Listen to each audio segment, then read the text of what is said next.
Pod okriljem Zavoda Republike Slovenije za šolstvo se je šola v razvojno-raziskovalne projekte vključila že leta 1992. Priznanje nam je bilo podeljeno za izjemne dosežke na področju vzgoje in izobraževanja za večletno delovanje.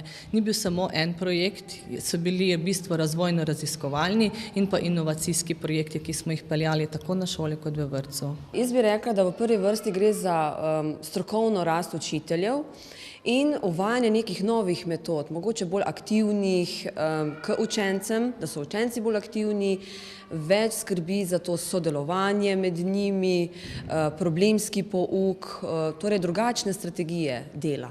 Ob tej priložnosti so se na šoli odločili, da namenijo en dan Blažu Kumerdeju in raziskovanju o tem, kdo je sploh bil. Ja, da je bil pač zelo domovinski človek.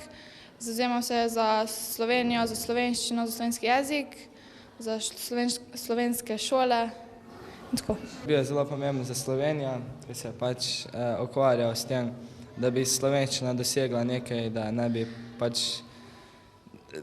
imeli pač Slovenci svoj jezik, na katerega smo lahko ponosni. Na razpis priznanj Blaža Kumerdeja je bilo sicer podanih 15 predlogov, podelili pa so 5 priznanj.